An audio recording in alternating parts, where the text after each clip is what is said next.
Welcome to the Mutually Amazing Podcast. I'm your host, Mike Domitrz with the Center for Respect. The episode you're about to listen to was recorded when this show used to be called the Respect Podcast, so you might hear that mentioned during this episode. Well, let's get to the show. And welcome to another episode. I'm so excited to have on a special guest here. Rachel Grant works with survivors of childhood sexual abuse who are sick and tired of feeling broken and unfixable. She helps them break free from the pain of the past and move forward with their lives. Thank you, Rachel, so much for joining us. Oh, Mike, I'm so glad to be here. Thanks for having me. Absolutely. As you know, this is a big part of my mission is working with survivors and working so this never happens to survivors. But when it does happen, we want to create a safe space for survivors to be able to come forward and live their lives fully. Definitely. Yes. I think that's one of the things that's motivated me for sure in my journey and in my work is finding ways to help people, really break out of I think what is a myth that so abuse is a lifelong sentence and you're going to be dealing with it forever. And so certainly that's at the top of my mind in the work that I do every day with men and women. And what brought you here? What got you to this journey? Being pissed off about a lot of things, I would say, is the bottom line.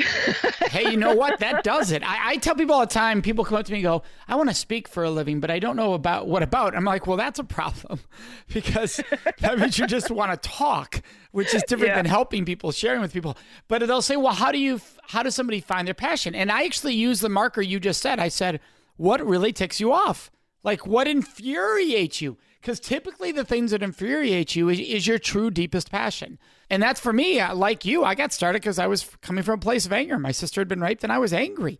And that's where it started. So you said from a place of being pissed off. And what do you mean by that? Yeah, so I'll expand on that, of course. So when I was 10 years old, my grandfather began sexually abusing me. And for, some time that continued and got worse. And I really didn't know how to handle that situation as a 10-year-old, which is normal and usual.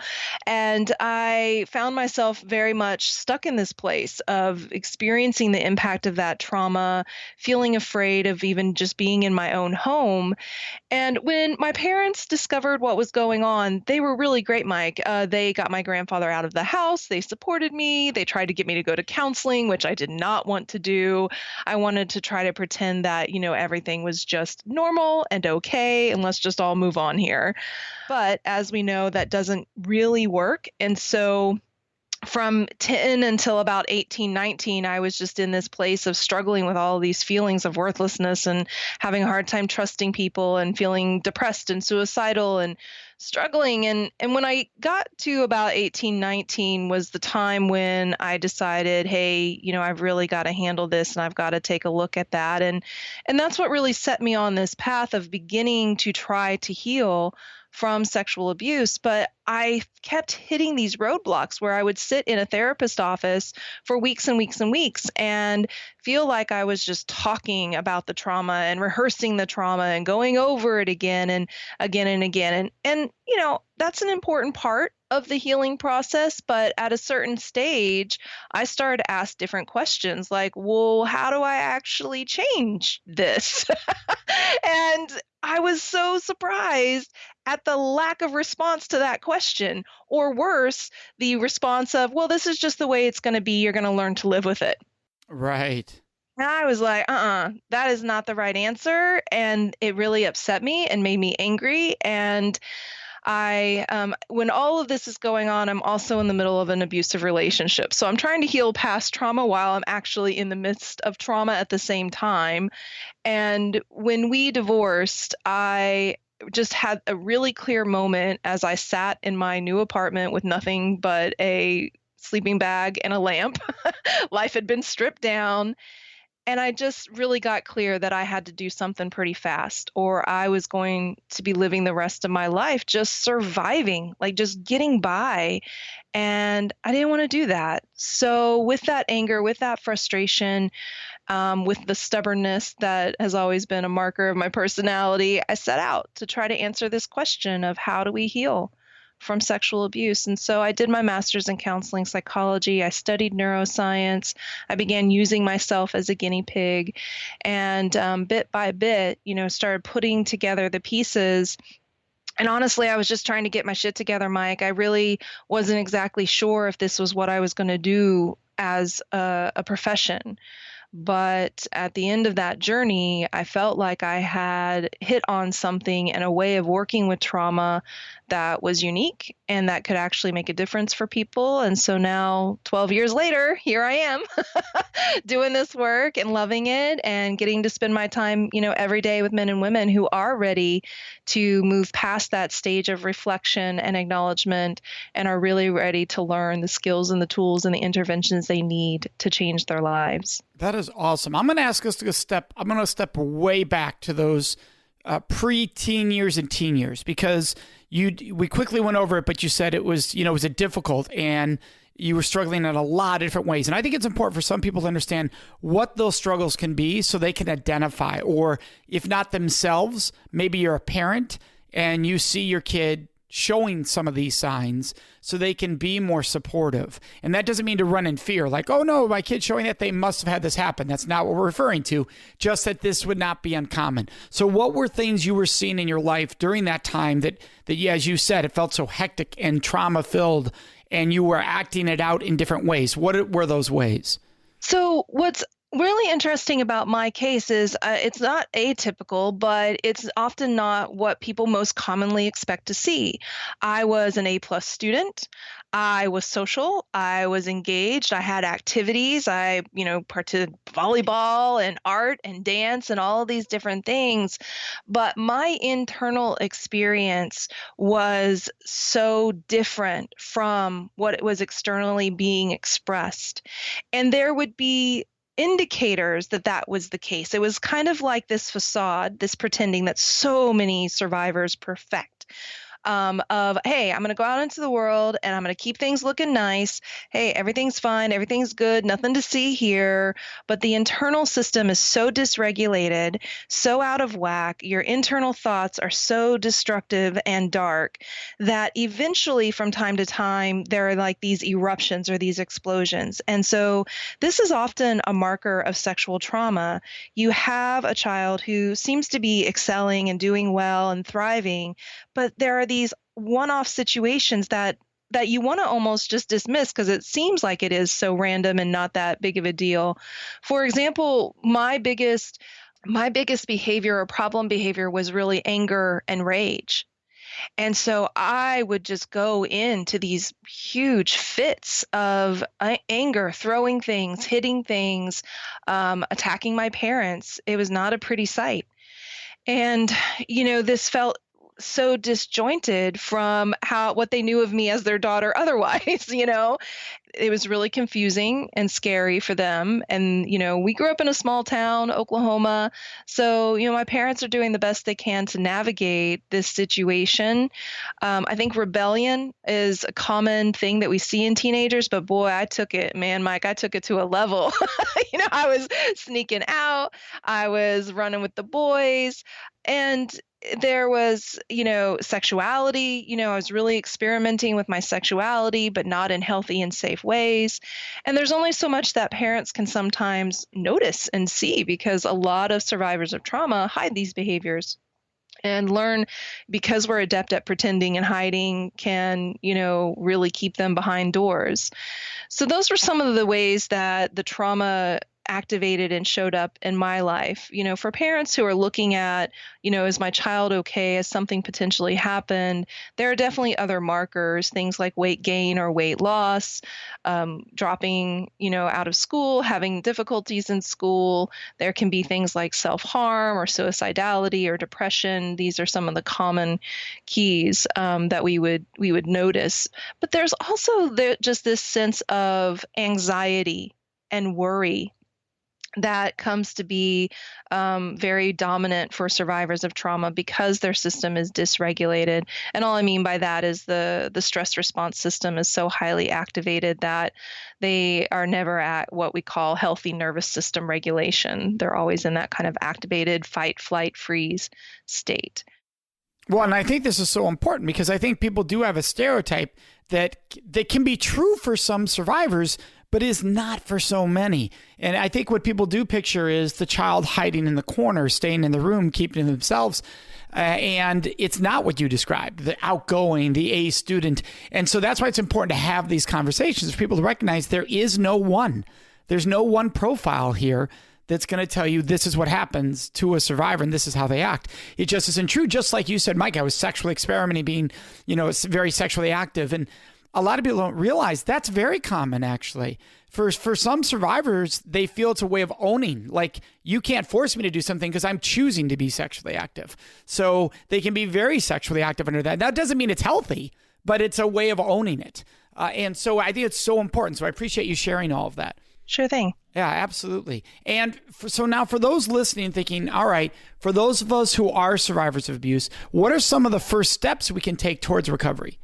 So one of the things that I've really come to think about and believe through the work that I've done is thinking about trauma as a series of stages. And I think in a linear way. And so I'm going to talk about it in a linear way with the caveat that it's not exactly a 1, 2, 3 process. There's sometimes meandering that happens here.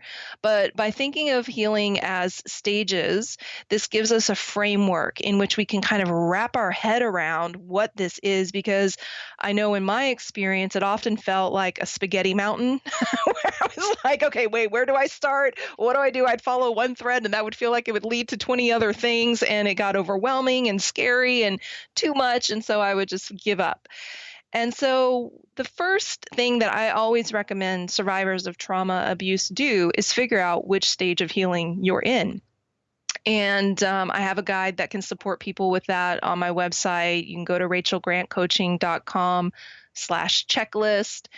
And this is going to help you determine if you're in the victim, survivor, or beyond survivor stage. And with that, what are the types of support that are going to most help you at that stage? A lot of the frustration that I see for survivors who are diligently trying to heal, like they're real about it, they're trying, they're working at it, but they're hitting up against all these frustrations, nothing seems to really be changing, is sometimes because there's a little bit of a cart before the horse situation happening. Maybe they're getting a particular type of treatment that isn't actually in alignment with the needs of where they are in their healing. Or maybe they're past a certain stage and they're still sitting in therapy and ruminating and talking about the trauma when they actually need support to become more active and get a little bit more street smart about trauma. What are those interventions? And so figuring out where you are in that process is very empowering, because then you can focus in on your goals and you can focus on getting the right type of support. That's powerful. And so we'll have that link, the /checklist off your website. We'll put that in the show notes for everybody too, so they can see where they're at, because I think that's such a great tool you're providing. So thank you for that. Sure thing. You describe trauma as an injury to the brain and nervous system. Can you talk a little bit more about that, please?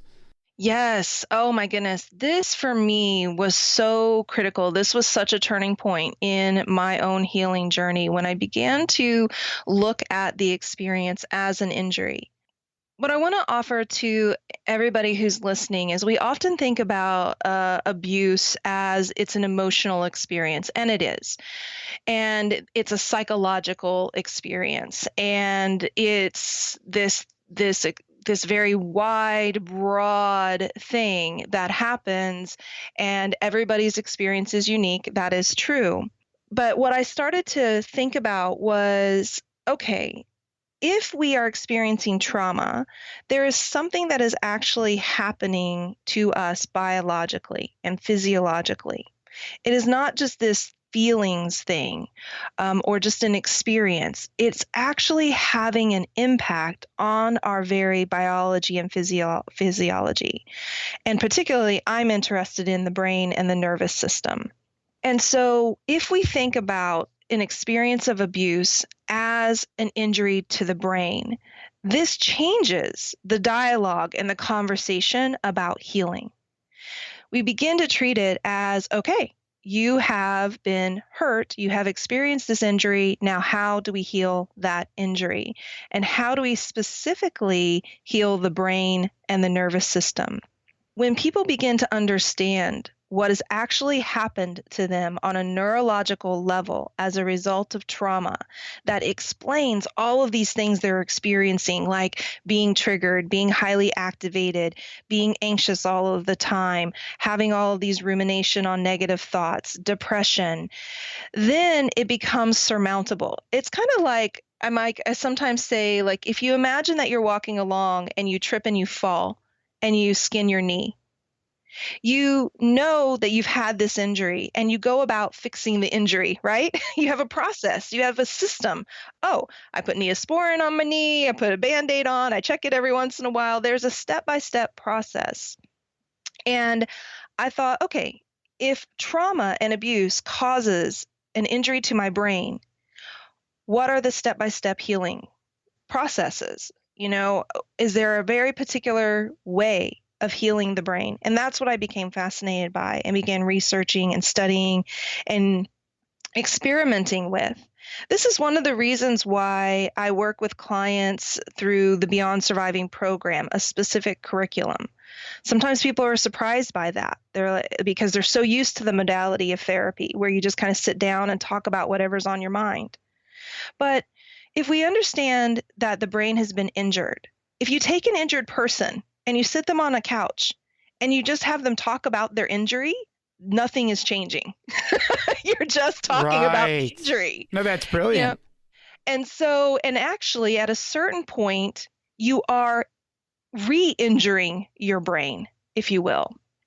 It is important that people get to tell their stories, and that is really a critical part of the healing process. But at some point, it stops being healing, and it actually becomes a way of reiterating the trauma on a neurological level. It's like you're lighting those pathways up every single time you tell that story. And if you don't move past the telling of the story to results and change, then you're just actually reinforcing all of the negative beliefs every single time you tell your story. So I use a structure and a curriculum that takes people step by step through this process of change and healing by thinking about the order of operations. If we do this before this, we get better results. If I try to take them to handle this before I try to have them do that, it re-traumatizes them. I'll give you an example. A lot of clients come to me and they want to have better relationships. I want to be able to trust. I want to be able to have sex. I want to be able to express myself. And in my program, we don't get to any of that until the last quarter of the program. Because what's actually foundational to all of that is overcoming shame. How are you going to build healthy relationships and trust people if you think you're a terrible person, or you think you're to blame for everything, or you think you're not deserving of love? Well, and the other thing I love about it is that when you have an injury, you don't sit there and go, I'm a horrible human being because I have this injury. Yes. Right? You say there's the injury and there's me. And when this injury heals, it's healed and I will move on. And so unless it's an injury of complete loss, even there, the other areas will heal so you can move forward. And so I love that it takes it away from the shame and the guilt that's often affiliated with this kind of trauma, unfairly, obviously. Yeah, and for me, when I began to understand that this was something that was done to me, it was an injury that was done to me, not because of me, not because of anything I said, not because of anything I did, not because of anything I didn't say or didn't do, that this person made a choice to abuse me. And in the space of that choice, I was injured. And, the shitty part of trauma and abuse is that we are responsible for healing the injury. The person who caused the harm is not responsible for that. They can apologize, but that even doesn't heal the injury. And that's a bummer, right? It feels so unfair. And I remember fighting with that and battling with that for a long time. But once I finally got it, that this was actually in my hands, there was a place of empowerment that actually came from that. I didn't have to, go outside to the person who harmed me and wait for them to do something for me to feel better. I could put the hands on the steering wheel of my brain, of my life, of my body, of my nervous system, and I could take all of that back and own that. And that's really the heart and soul of the work that I do. Well, I love that. And I love the fact you mentioned, I can put my hands on the steering wheel and I can drive what goes forward. And one of the areas you talk about is this idea of self-respect and building it back when you feel you've lost it. So what are steps you took? What are steps you help other people take to gain their sense of self-respect? So when we think about the self, first of all, we have to have a powerful relationship to self. Who are we? Are we all of those things that we came to believe as a result of trauma and abuse? Or are we something else? And so the first step is actually understanding self from a new lens, from a new perspective, one that is separate and independent from abuse and trauma. And so we access that first and foremost in the Beyond Surviving program through language, using the power of language and also mindfulness. In the experience of abuse and trauma, particularly childhood, but also in the case of a rape or assault as adults, the very first thing we always try to do is understand why. Why did this happen? Even if it's not a conscious question, that is what we are doing. It's trying to understand the why. And in answering why, we always make mistakes. And so we make it about us. We make it about something about who we are, something that we did. And those then become a way of seeing ourselves. Oh, I was weak. Oh, I am weak now. Oh, I didn't say anything. I'm an idiot. Oh, now I'm stupid. So your sense of self is framed and formed by that experience of trauma. And so we have to get out of that. We have to begin to challenge those beliefs. We have to, oh my gosh, I could talk for like 5 hours about how to do that. There's so many different processes. What I love about that is this idea of, look, the only why is one answer, because somebody did this. And it wasn't me, this other human being. And now I can choose whether forgiveness or not, that I can think in my mind the mentally unhealthy person, right? We can think however that survivor chooses to move forward. But in the end, it was that person, right? It's like when somebody says, but if I wasn't there, no, even if you were there and they didn't do it, it wouldn't have happened. So even if you took every parameter outside of every choice you made, if you included all of them and that person doesn't touch you, this doesn't happen. So it was because they made this choice. So what I love about that is the why is clear and obvious if we can look at it clearly and go, because this person chose to do this. Yeah, and getting there is a little bit of mental gymnastics. So we spend a good amount of time in the Beyond Surviving program looking at it from this angle, from that angle, from this angle, so that people can really deeply integrate the understanding and the reality that it's not their fault. And when that drops away, then we have access to the new self. And when we claim the new self, we are going to claim a self that is respectable and that we respect and that we love and that we want to protect. And that is how we step out into the world from a space of self-respect. I now care about this person that I am. I now honor this person that I am, who, quite honestly, was always there. It's not like you build a new self. It's more that you just pull away all the layers and bullshit that's been added on as a result of trauma, get that out of your way so that your authentic, best, most wonderful self can show up in the world again. And you're going to respect that, and you're going to demand that other people respect it too. I love it. That's so powerful. And speaking of that, on that journey, how does that survivor help set boundaries and command respect from others? You've mentioned prior to me that it's difficult for that to occur. So how have you learned to do that, to command respect from others and set boundaries for yourself? The ability to set a boundary is first and foremost tied to the strength of your word. This is a missing piece that a lot of people don't have. A lot of the teaching that's out there about boundaries is, well, communicate your needs and tell people what you want, and then, stand strong in that. And okay, great. But the predecessor to being able to do any of that is language and voice. If you do not have your voice, if you do not have a strong relationship to your word, then you are not going to be able to do any of that. So as you develop that relationship to your word and to your voice, I put that under the umbrella of integrity. That gives you the platform upon which you can go out and set boundaries. It just becomes a natural part of your being. It just flows naturally from that. It's not like you have to learn to set boundaries. It's more a matter of when you have an empowered voice, when you have respect, then boundaries just happen. I love that. That's really powerful to think of. The goal is not declaring my boundaries. It's just realizing them and living to them, right? Being present to them. That's more powerful. And it's simpler. It's a simpler concept. Now, what is the difference? Because you mentioned earlier the idea between sexual abuse recovery coaching and therapy. Oh, yeah. Because you talked about therapy earlier. So what's the difference in those two? So this is changing because when I started out 12 years ago, there was no such thing as a sexual abuse recovery coach. And most people working with abuse and trauma, they thought therapy first. That was the go-to modality. But when I was looking at these two pathways in front of me, I decided that I wanted to go into the coaching field rather than the therapeutic field for a couple of reasons. First, I didn't want to deal with diagnosing. I don't think diagnosing is effective a lot of the times. I myself have been diagnosed as all sorts of things that are not real or true. And I just didn't want to get wrapped up in it, Mike. I didn't want to sit in the office and have to think about how do I label you? How do I diagnose you so I can get the insurance reimbursement and all that stuff. I wanted to sit with people in the question of what's your experience? What's going on with you?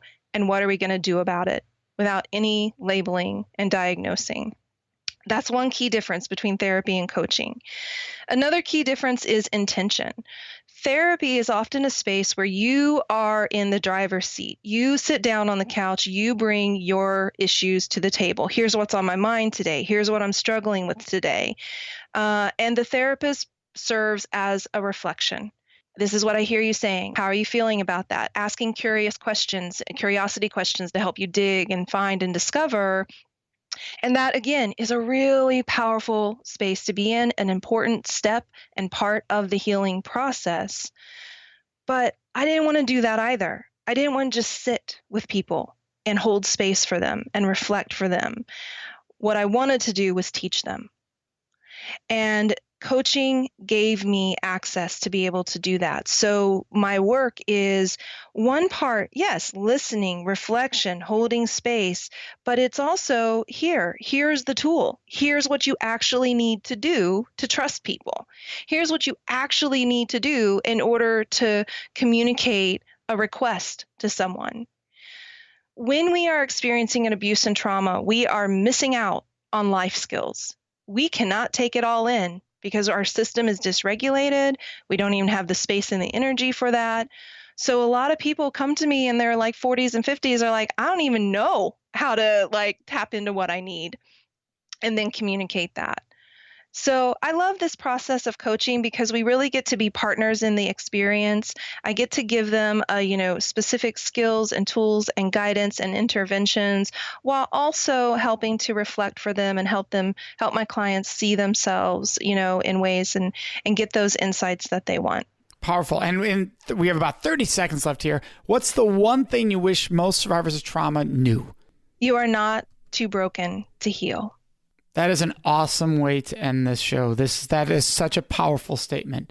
Thank you, Rachel. This has been brilliant. And for anyone listening, Rachel is a coach. So you can reach out to Rachel. You're going to see all of Rachel's contact information in our show notes. It's Rachel Grant Coaching, just like it sounds, rachelgrantcoaching.com.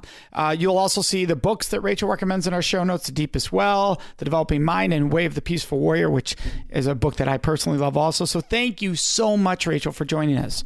Oh, Mike, it's been a pleasure. Thank you. Absolutely. And for all of our listeners, you know what's coming up next. That is Question of the Week. Mike, what's one of the biggest mistakes you see leaders make when it comes to addressing sexual violence in their organization?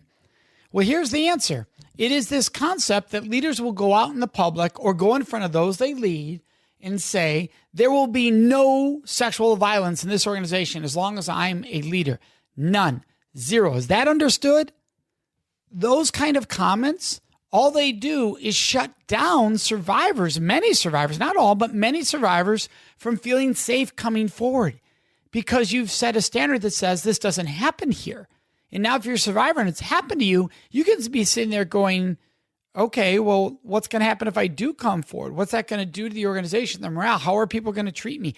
All of that's often already playing in the survivor's mind of sexual violence. But to now have a standard that says this doesn't happen here ever makes that and can make that feel 10 times worse. What you want to be able to say as a leader is, look, sexual violence will not be tolerated in our organization, and survivors will absolutely be supported. And perpetrators of sexual violence will be held accountable. We are an organization that is founded in respect, and that will be held true at all times. And when it is not, when there are signs of somebody, an individual within the organization not living by those standards, that person will be held accountable. It is a core value of ours. And if you're going to say respect is a core value, then you need to run an organization based on that, which means also respect the fact that there can be incidents in your organization where this happens, and you want to create a safe environment for survivors to come forward, not one that sounds like it never happens, and therefore you feel even more scared to come forward because of this expectation of zero. It never happens, versus zero tolerance of predators who do this, right? Huge difference in how that's discussed. That's really important for leaders to understand. We'd love to hear your questions, your thoughts, and your ideas. And the best place to leave those with us is on our Facebook page at facebook.com/Mutually Amazing Podcast. Of course, you can always contact us on our website at mutuallyamazingpodcast.com. Remember to subscribe to this show so you automatically get it every week. And if you could, take one moment to leave a review. That really helps other people find the show, which we are greatly appreciative of. So thank you so much for joining us. May you make today and every day a life full of mutually amazing relationships.